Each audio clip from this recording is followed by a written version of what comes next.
Okay. Could you please say and spell your name? Robert Viscusi.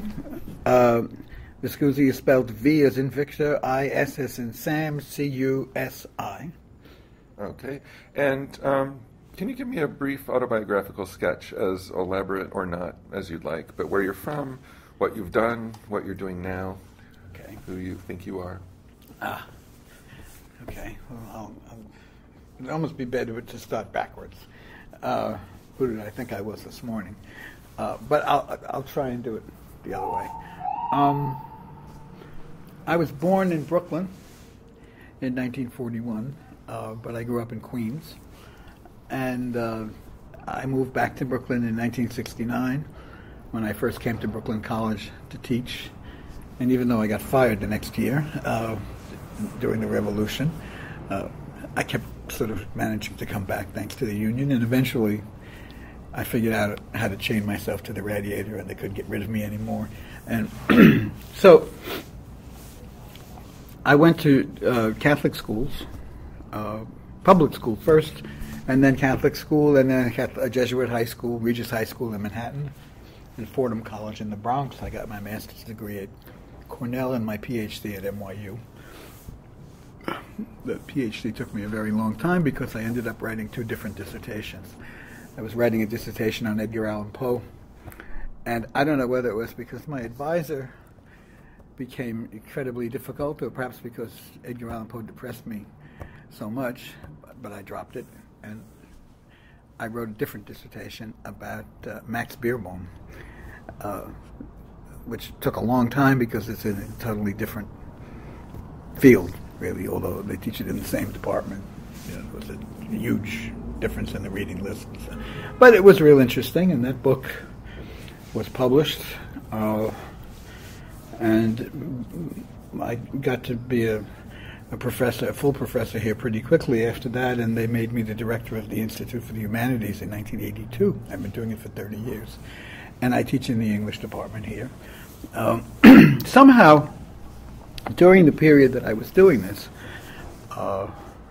one of the things that I did was that my advisor at NYU told me that I should go to England, to London, to see the places that Max Beerbohm had written about.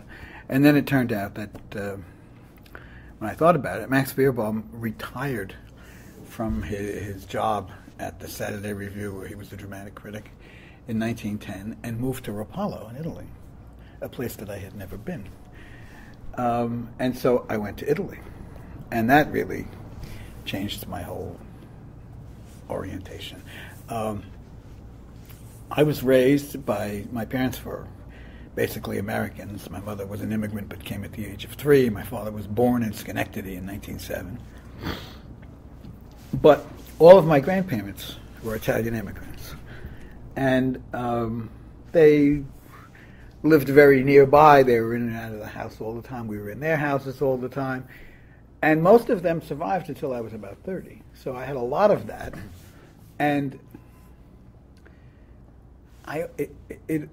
they also gave me a feeling about Italy as a place that you really didn't want to go back to.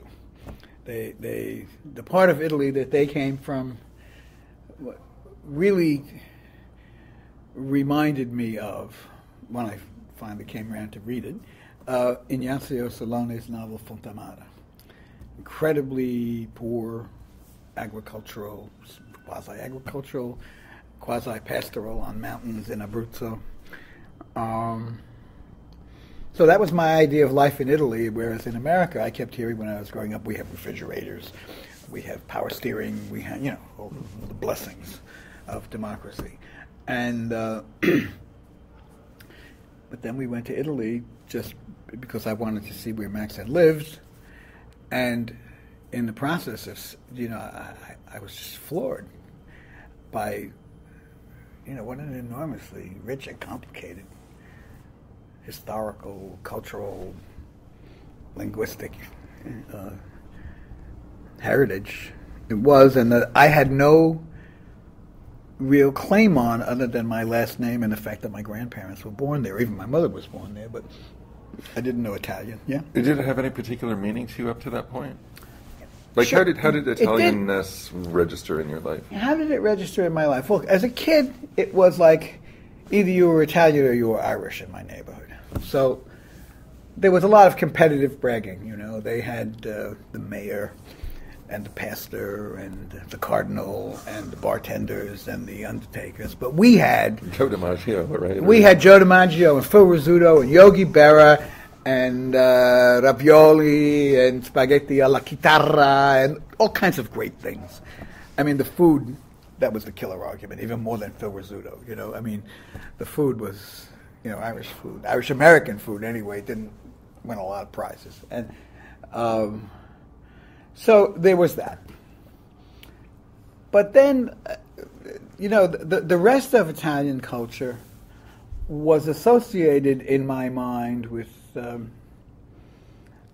kind of a way of being Italian that I was a little disconnected from. Not entirely. My father's stepfather was educated in Italy.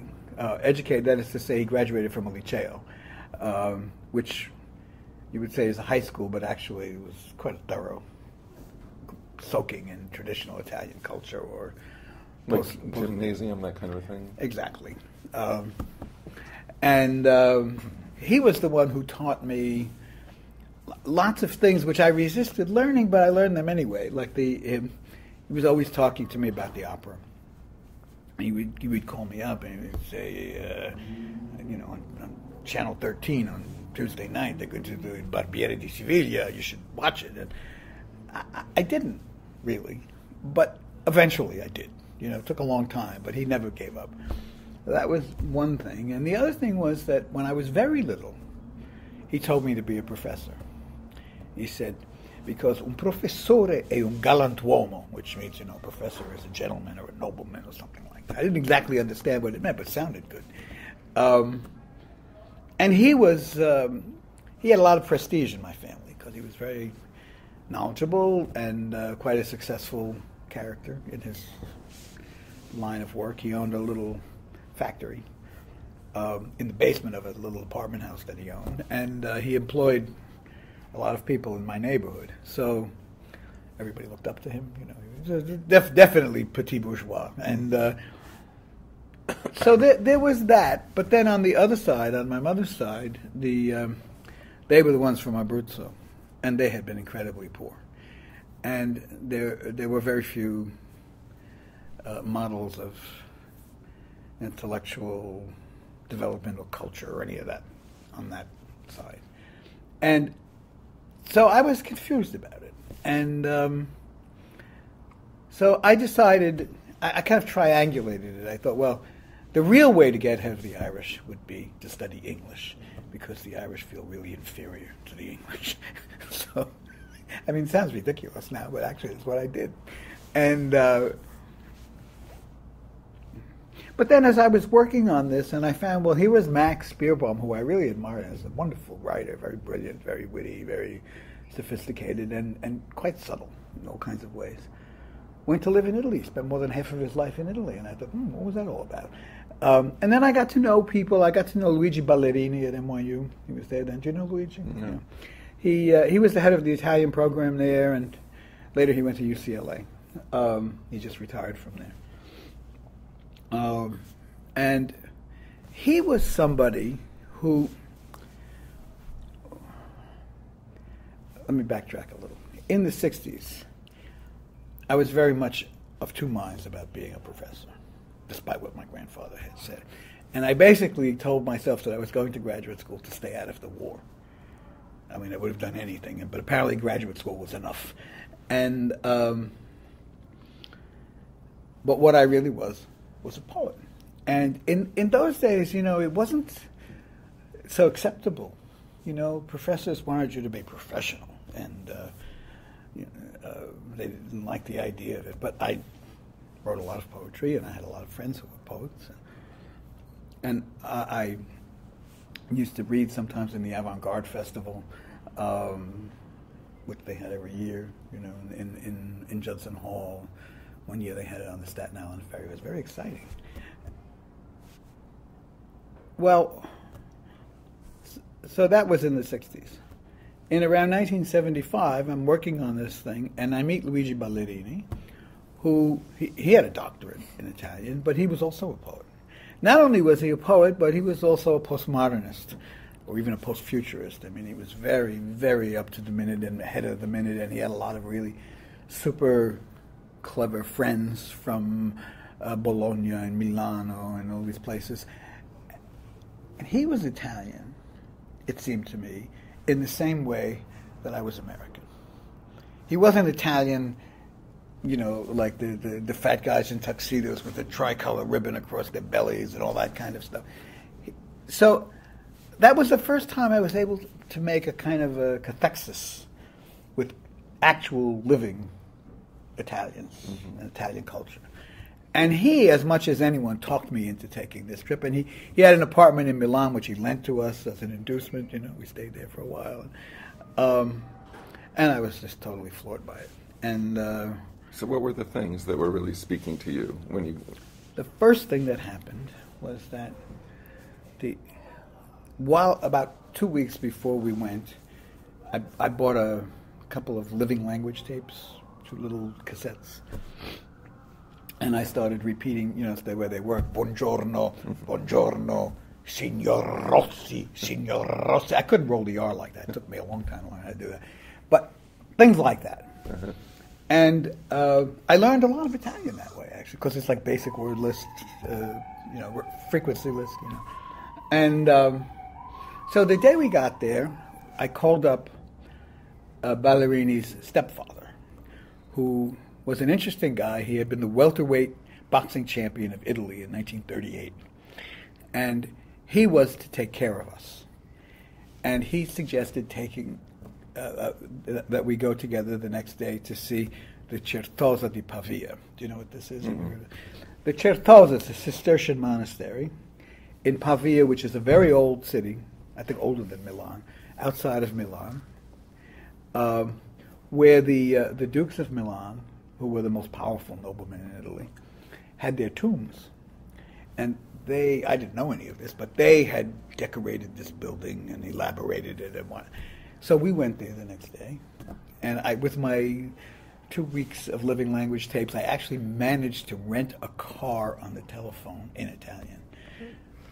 And I got a very good price, too. Thank you very much. And so I thought, well, you know, maybe I belong here. And then we get there, and this church, you should certainly go see it next time you're there. It's just so overwhelming, so elaborate, so rich in ornament. I had just come from Oxford, from Merton College, where Max Beerbohm went. And in the chapel at Merton, the walls are like this black granite stone, you know, medieval. Looks like they never cleaned them since the 12th century or 15th or whatever. And there's one bas-relief of Sir Thomas Merton, very nice, sort of primitive art, you know, and painted in bright colors, and that's the work of art. It's very nice. I admired it. Then we go to the Certosa di Pavia, which is as elaborate in its way as St. Peter's in Rome. And I said to myself, wow, if this is Italian, I must be an Italian. Because I really vibrated to it. And so then we started traveling around. We went to Venice, we went to Florence, we went to Siena, we went to Rome, we went to Abruzzi. We met my mother's aunt in the mountains of Abruzzi, who was still alive at that point. She was almost 90. She had one aunt who never came to America. And then at the very end of the trip, we went to Campania, where my father's family was from. We didn't know whether we had any relatives there because my father and his parents used to correspond, but he had stopped corresponding a long time before this. And we just had the name of one of his aunts. And we found the town, and we asked around, and people were a little dubious of us because my wife is Irish, and she looks Irish. But they all thought she must be German because they had a really bad experience with Germans. And, you know, we stopped to buy fruit along the road. The guy gave me a bag of rotten fruit. He said to me, "Your wife is German?" I said, no, she's Irish. He didn't even know what that was. And, so, I mean, it's the only rotten fruit anyone ever sold me in Italy in all the years that I've been there. Anyway, we went and we found. It turns out that the aunt that we were looking for had been dead for 30 years. However, her children, and it turned out that we had like 200 cousins in this town, and it was, it's one of these stories. I've never really written it, but it's probably worth writing. We went from house to house. They took us from house to house. And we finally came to one of my father's uncles' house. It was the patriarch of a big part of this clan. And after the war, when I was a little boy, I used to go with my father to the post office every Friday with a big box of stuff. Food, coffee, medicines, aspirin, things like that. Clothes, all kinds of things. Big bags of sugar, things that they really couldn't give. The post-war was pretty brutal in Italy. And so each house that we went to on this, we only had a day left in our Italian stay because we didn't expect to find anybody. So they took us from house to house. And every place that we went, they gave us, we had a drink and we had to eat. Otherwise, they'd be insulted. So this was the last place we went. And my father's aunt says, she comes out with this big platter of whatever, steaks and all kinds of things. And I said, we're full. We've been eating it. And she's a big, heavy hand. She slapped the table. And she said, your father put the food on this table, and you are going to eat. So we ate. And we stayed over. And then the next day we had to leave there and go to Rome to the airport.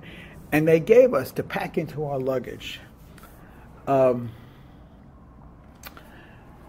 branch of a tree with figs on it and some eggs that had just been hatched. They still had feathers on them, And we hid all the stuff in our luggage. We drove to Rome. We got out of the airplane. We managed to get it through customs. And that evening, in Long Island City, at my parents' house, we had an omelet of these eggs that had been laid that morning in Campania. So that was you can see this is all heavily freighted, symbolic action. And then eventually we went back. I got an NEH grant, and we spent a year in Rome, and we really learned Italian. My son and I really learned it together. That's when I learned how to roll R's. And in the interim, I had started to write. I wanted to write about the migration. I always wanted to write about what I wrote about at Ellis Island. That was always my idea, even before I became Italian. But now it became much more serious. And so... Why? What was it about? Before you became Italian? Yeah. What was about the migration? Yeah. Where did that come from? I was from early childhood, I heard about Dante Alighieri. I tried to read Dante when I was a teenager. I couldn't make heads or tails. But Virgil we read at Regis. We read Virgil in Latin, and I really liked Virgil. And I thought to myself, gee, I could do this if I spend my life at it. Maybe I could do one of these things. And the thing that I noticed from reading about the compositional history of various epics is that a lot of people had a big issue about what an epic ought to be about, especially in the Renaissance. Should it be about sacred things or should it be about profane things? And so some of them wrote about profane things or quasi-sacred things, like things to do with the Crusades, Ariosto and Tasso, those guys. And some of them wrote about sacred things. Milton, who...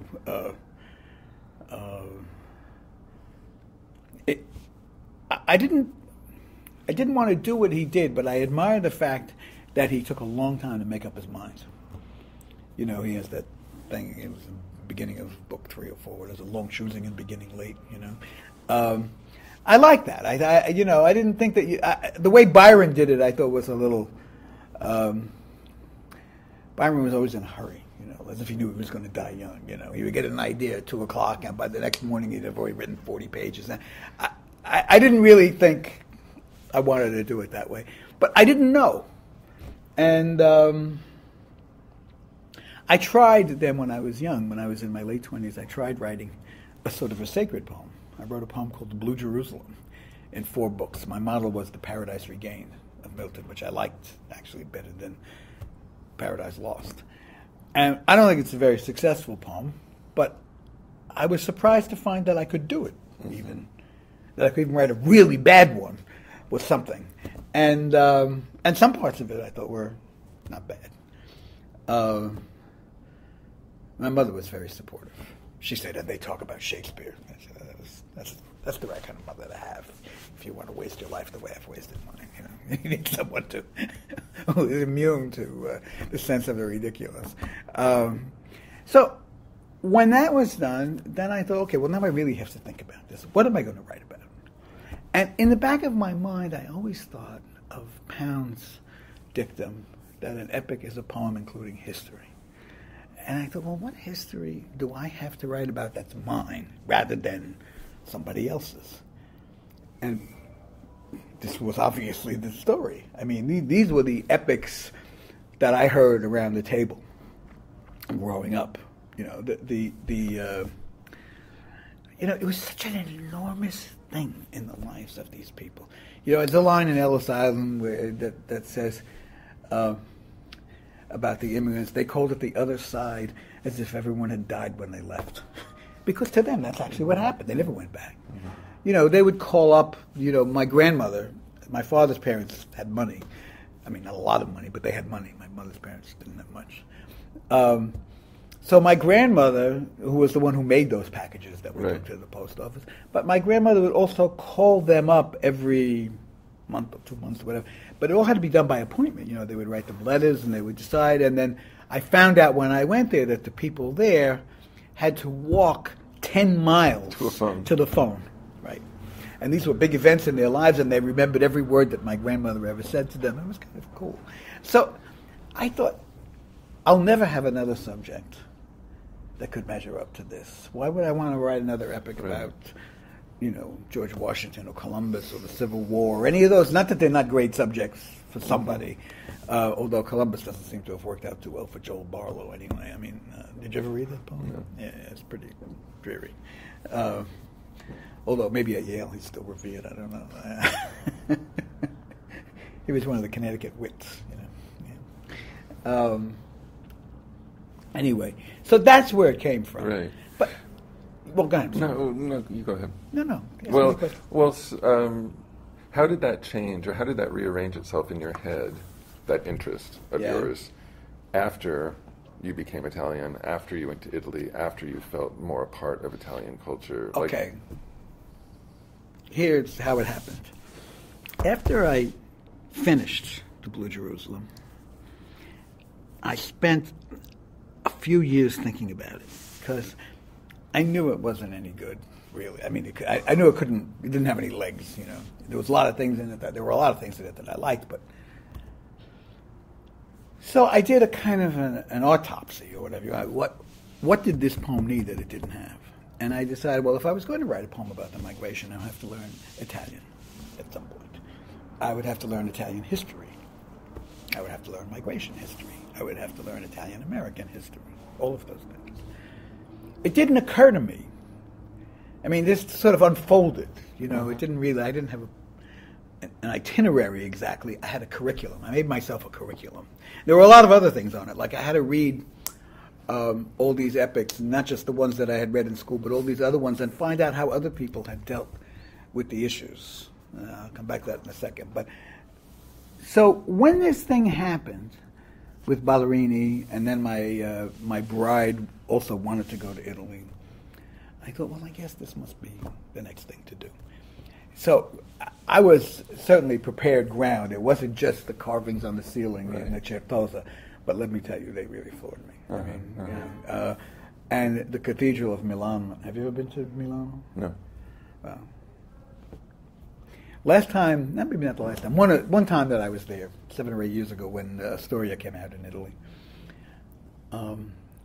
I sprained my foot, and really badly. I could hardly hobble.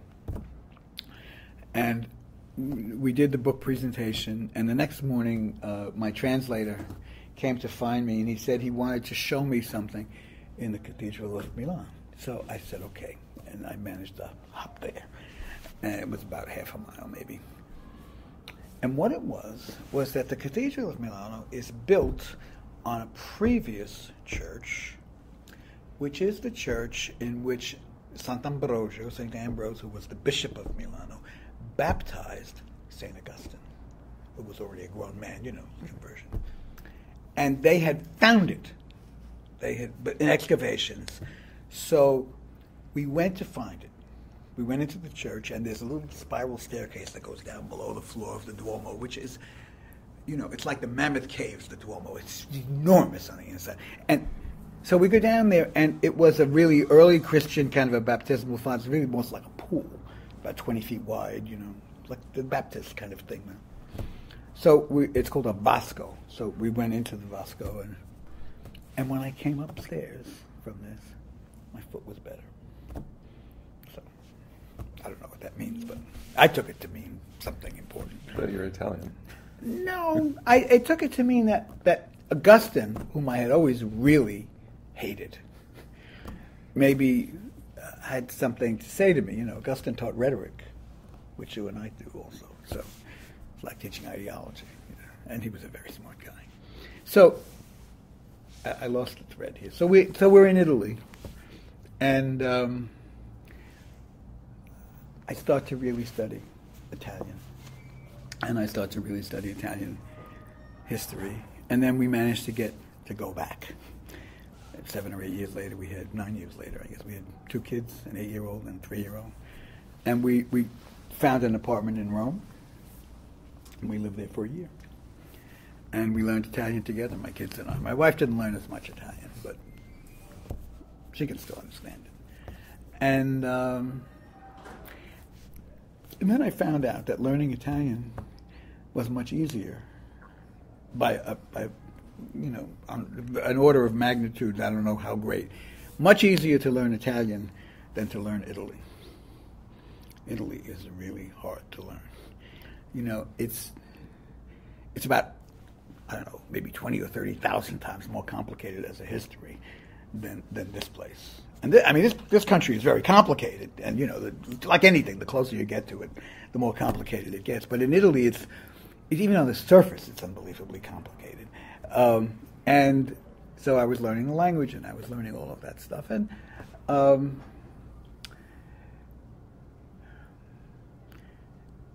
then another key moment, and it's probably the best way of telling this story. This is an interesting exercise. I never really did this before. In 1989 was the murder of Yusuf Hawkins in Bensonhurst. And you remember that there was a group of kids there, mostly Italian, although not all of them. In fact, one of them was black. Killed this kid, this Yusuf Hawkins, who it's sort of like the Trayvon Martin case, same kind of thing. Like, what are you doing here? Boom, boom, boom, boom, and they killed him. And the next day, Al Sharpton led a march through the neighborhood, and there were many marches. They kept repeating it, and there were a few Italian Americans who marched in it. Do you know Joe Shora? Yeah. He marched in the second march, and some of the others, carrying a big sign that said "Italians Against Racism."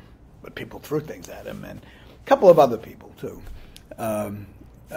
Stephanie Romeo, a few others, but not a lot of them. Meanwhile, there were all of these Italians, behaving like as if this were Birmingham in 1957 or so. I mean, really horrible. And the first thing that struck me was that nobody asked me my opinion. By this time, I had been publishing articles about Italian American culture, literature, for 10 years in good journals. I mean, the best places that would publish that stuff in those days. And I didn't get a phone call from ABC, NBC, CBS, NET, nobody.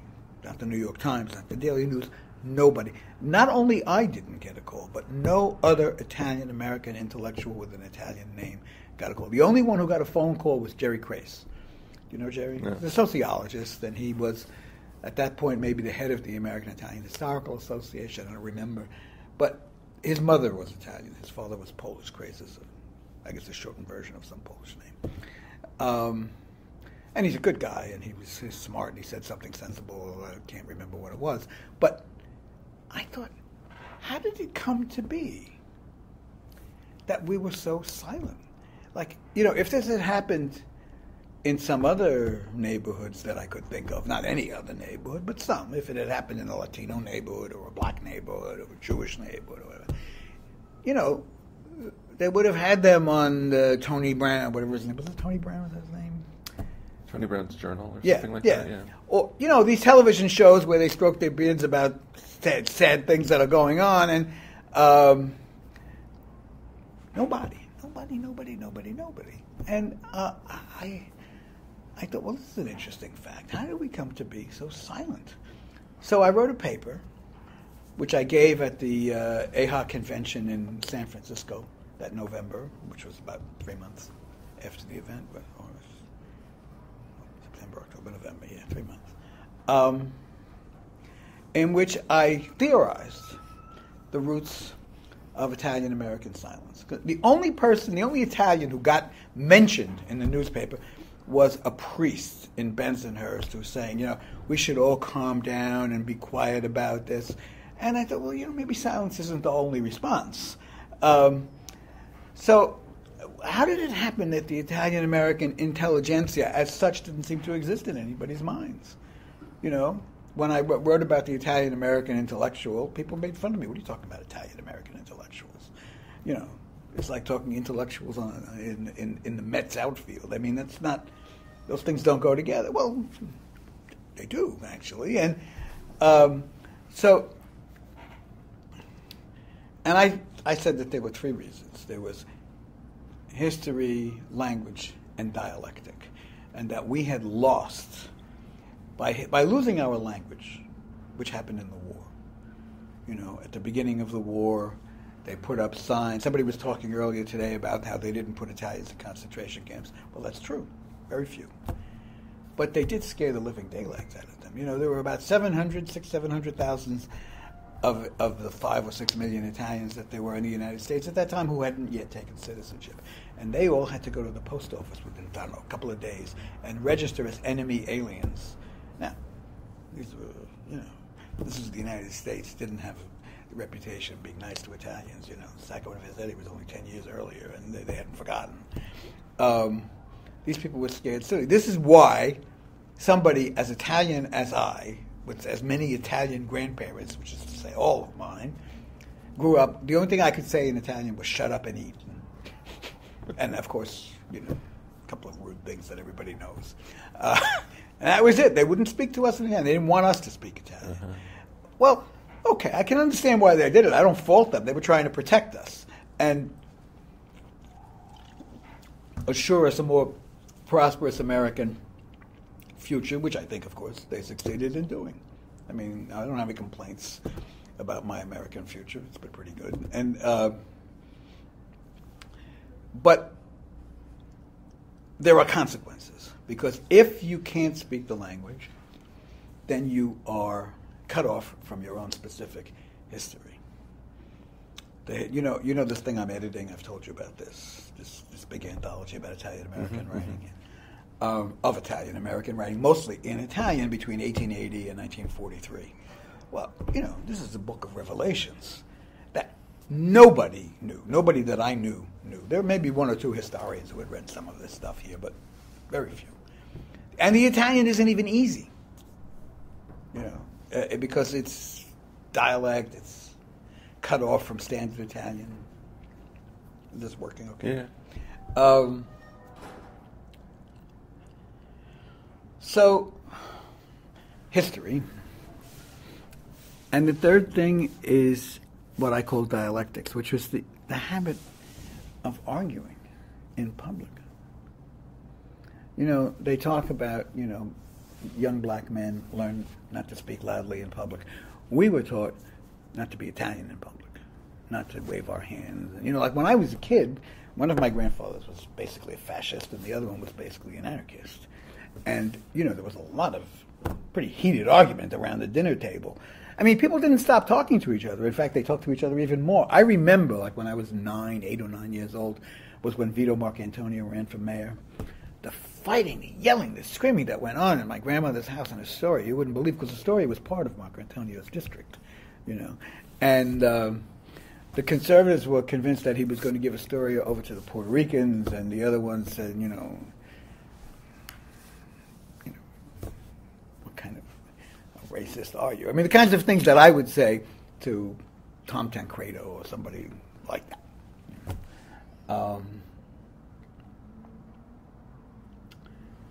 So, anyway, I studied epic to learn about that. I studied the Oulipo to learn about the mathematics of poetic construction. And I went back to Edgar Allan Poe because he put his finger on a problem in epic composition that nobody else ever talked about before him. He says that a long poem is a contradiction in terms because no one can pay attention to poetry that long. And of course, he's completely right. So I worked out, Ellis Island includes this. I worked out a kind of a solution to that. In Ellis Island, this is an epic poem that's exactly one line long. Every line can stand all alone. And then they're in little groups of 3 and groups of 2 and groups of 14 and groups of 168 lines. It depends on how much you have a stomach for, But it's not designed to be read from beginning to end. It would be tiresome beyond death, But and then it also has this other American feature, which is just sort of like a Henry Ford plant, Parts are all interchangeable. They can be moved around everywhere. It's a lot of fun. So those are all things that went into it. But I'm sorry, go ahead. No, I'm curious. So if I have the timing right, your first trip to Italy was sometime in the mid-'70s? 77. 70. So at the time, did you know that 80 million other Americans of other ethnicities were taking similar journeys to yours? You were aware of being part of a kind of a zeitgeist. Absolutely. And I didn't try to write a poem about Italians. I tried to write a poem about migration, in which the main characters were Italians, because those are the guys I knew. Let me go back to the Breaking the Silence paper, the Yusuf Hawkins paper. What I said was that what we had lost was what I call the capacity for authoritative speech. The ability to speak in public about a common challenge that a community faces. The ability to argue in public about, for example, racism. And that has become, since then, basically the hallmark to me, the guidepost of what it is that I'm doing. And I thought about that just this morning. Maybe I was because I was thinking about this, I guess. I don't know. That I would say that what I've done, what I've tried to do, and certainly what you've done, could be called critical identity studies. I just read this book by Georgi Anagnostou, that book. And he tries to do it there too, although I think he gets lost in his metaphors. I don't think it works. But I admire the effort. I think, and we were talking this morning about racism, and one of the things about the discussion that bothers me is that when people talk about racism, they always talk about black people. Racism is white people. It's not just black people. And that you cannot change, I don't think, you cannot change racism by changing laws. Not to say that you don't have to change laws, of course you do. But you have to really change the way people form their beliefs. You have to change the production of ideology. That's what you have to do. Yeah. And to do that, that's why, when we were talking before about Terry Eagleton, that's what I love about that book. He says, right in the preface, he says, the study of ideology is the study of how people come to invest in their own unhappiness. So I think it's a great line. It's full of great lines. But in order to make, and that's why I don't feel quite as hopeless as the conversations sometimes sound, although I don't know that I really know how to do this. Right, but it's not a small thing. It's a big thing. However, it is the thing. Well, so I'm curious. You are someone I mean, clearly this comes out in Ellis Island. It comes out in your poem on Columbus. It comes out in a lot of your work. It comes out in Buried Caesars. You're someone who has spent decades and decades thinking about America from a kind of minoritarian identity set of concerns. So I'm curious, kind of from your angle of vision, could you talk a little bit about, I'm going to fast forward to really recent history, the last couple of years, Obama, the Obama election, the Obama presidency, what we've seen, the kind of at least moment of jubilation at his election, followed by a kind of slow slide into skepticism, but also this incredible backlash against him. I mean, how do you? What's your kind of historian's sense of these last few years? My historian's sense is that when we elected him, we laid down on the third rail, and that's what happened. And it didn't take 2 minutes. The minute that he was inaugurated, they started firing at his head. Right? You know, they were out there, said that it was McConnell, one of those guys, saying that they were going to destroy him, they were going to let him get an inch, and they stuck to it. You know, these guys are dunderheads. They can't do anything right. But this, they did pretty well. They knocked him down every which way that they could, and they have never wavered for 1 second.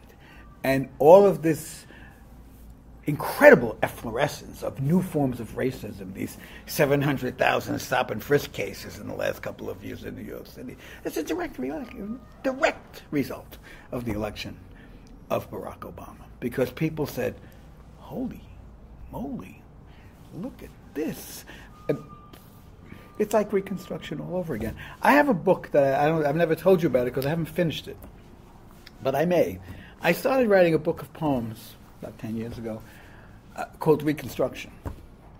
And the theme of the book was that, you know, Reconstruction is really just starting. You know, it's a very incomplete project, Reconstruction. And, you know, one of the lines that I would put in it is that line from Ellis Island that I quoted to you earlier. I was down the cellar trying to shift my story's foundations. That's what you're doing with this stuff about the 1790. Is it a law or is it a provision? It's the naturalization law. Yeah, it's one of the first laws. Right? Yeah. That's a very powerful thing because so many things flow from it. But the reason that I stuck with all this Italian stuff as a way of being American is that it's something that I learned from my black students. You know, I don't know if I ever told you this, but Martin Luther King was murdered on my 27th birthday. And the next morning, a dean at NYU, which is tomorrow, it's my birthday, a dean at NYU called me up and asked me NYU was going to go out to recruit 50 black students, underprivileged, blah, blah, blah, blah, and give them a full ride, but would I teach them a course in writing this summer because they had no idea whether they were even remotely competent, which was typical of how they did things in those days. So I did it. It was good money, and it was a chance to learn a lot. I called up Kenneth Clark. Do you remember him? Yeah. And I said, you know, I never had a black student, which was true. I never even knew a black student. I mean, it was the first time it ever occurred to me how apartheid my education was. And so he gave me a big, long list of books. I spent the entire month of June reading these books. The Black Bourgeoisie, you know, lots of, you know, standard works. This was in 1968. So I developed this theory of composition that I would use, use like jazz improvisation and stuff like that. And I went in there the first day, July 1st was first day of class, to talk to them about Bessie Smith and Duke Ellington. Well, they never heard of that, Bessie Smith and Duke Ellington. They never heard of Crispus Attucks. They never heard of anything. They were completely robbed of their history. And it floored me. You know, so I went and I talked to the head of the black student group. I said, what are we going to do? And he said, don't worry about that stuff. I just teach them how to write. There'll be plenty if you can do that. So that's what I did. But I learned from that the only road to liberation for a black person, I mean, not just from that moment, but from other things that went on the years afterwards, because I taught a lot of things like that, was to master their own history. Because that's where all the action is. And I felt that as an Italian and as a writer trying to articulate what I had inherited, it was my job to do that. Not that I couldn't have written about something else, and not that I might not have even preferred writing about something else. But I thought that this is the thing that I can probably make the most significant place where I could probably make the most significant contribution. But it isn't because of Italian. It's because of American. Because you can't really be an American without becoming whatever else you are. Whether you're an Italian or a Jew or black or anything like that, because it comes in. You know, it's like a big, vast unconscious in a severely neurotic person. You know, it's breaking out every which way. So that if you don't bring the id up to the surface, as Freud says, it's going to run your life. Now, I'm more Italian now than I was when I was 30, but I'm also much less Italian than I was when I was 30, because I don't need it. If I don't want to do it, I don't have to. You're not impulsively Italian. I'm not compulsively Italian. Or compulsively. I'm not compulsively Italian. I mean, I don't... You know, my kids aren't all that interested in it much of the time. I don't care. I don't try to force them to join the folklore society. Right. But your grandchildren will be. No, I think even my kids will be eventually. Okay. I think that my kids will... because you know how that is. I mean, it's like... At least some of them. I don't know what my own personal kids, but some of them, you know, they'll go there and they'll be floored. Are we running out of time? No, we're fine. We're fine. Where are we at time? Oh, yeah, we still have about 10 minutes, 12 minutes.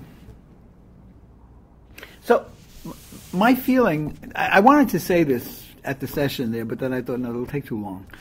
My feeling is that the only way that we can approach the ideological reconstruction that's required here is simultaneously to dismantle the machinery of American racism and also the machinery of our own specific racisms, which is no easy task.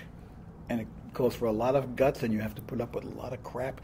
You know, I wrote that poem about Columbus, you know this poem, and you know, I've read it in lots and lots of places, and I've taken a lot of flack. From Italians? From some Italians, yeah. Or more often, the worst thing that the worst reactions I've ever gotten was from reading that poem of Maria Gillen's in which she talks about being the dark, that one, public school number 18, being, you know, with dark hair and dark eyes and, you know, blah, blah, blah. And having the Italian likeness snuffed out of her, right? Yeah, no, but being black, you know, and I talked about it once I to some group at John Carroll University in Cleveland, like 400 Italian people, of whom half of them were men in their 60s and 70s. And they are the worst. I mean, for me, they're always the worst.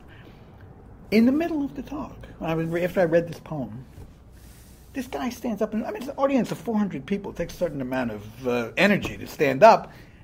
And he says, "That's not true." I said, "Excuse me?" He said, "That never happened." I said, "What do you mean it never happened?"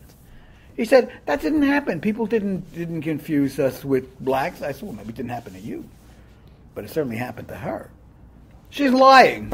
I said, "Why should she lie?" She's talking about one of the most troubling experiences that she had as a child. She, just like a black kid who finds out that she's black, you know, like in The Bluest Eye or something, it comes as something of a shock. She didn't know she was any different from anybody else.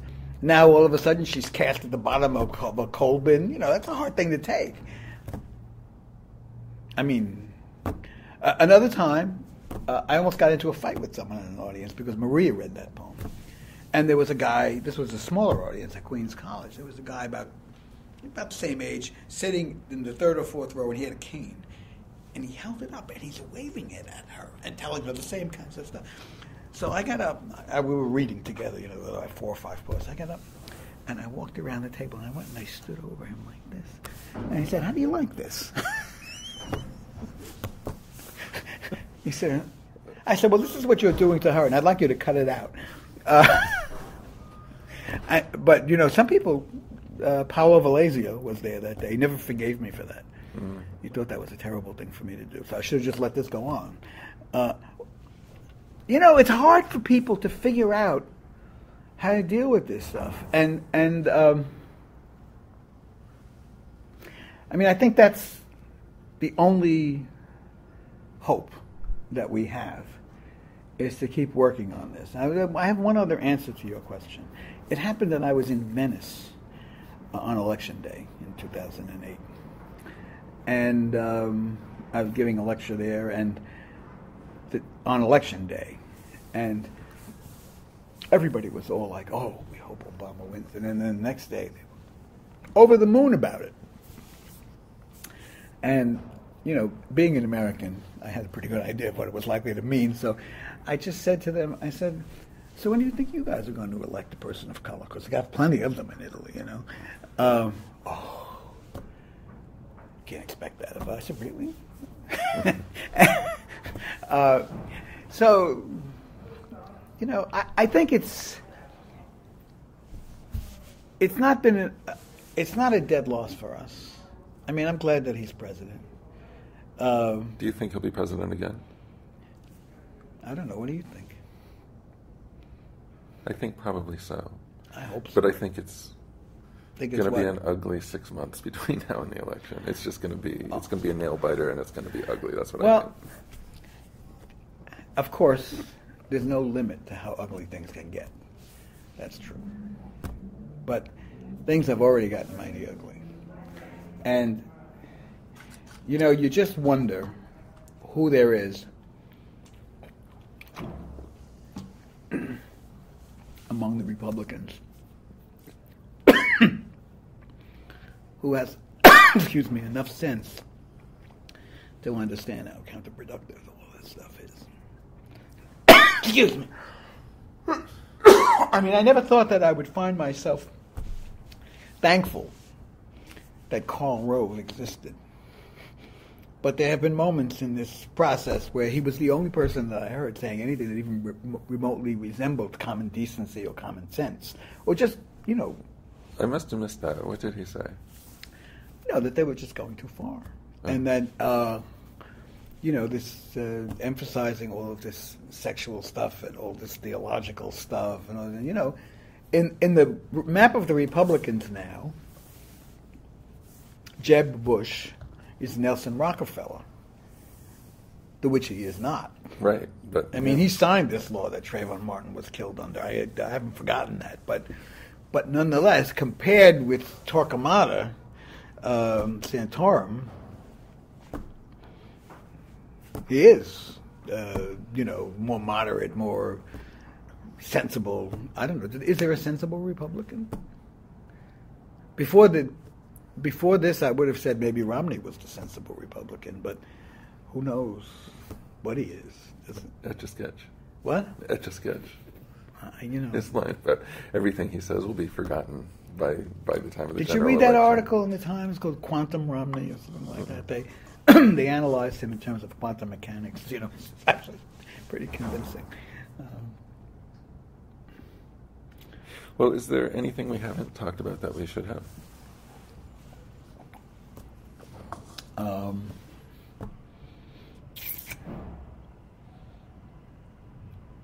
We didn't talk about buried Caesars, really, did we? A little bit we did, yeah. No, I think we covered the main things. We talked about the Columbus poem a little bit, buried Caesars, breaking silence, Ellis Island. Ellis Island is coming out. The actual volume will be, I'll have an advance copy in a few weeks. That's great. And we're going to have a September pub date, because you need time to get it around. I doubt if it'll get very many reviews, but who knows? Anything can happen. Yeah.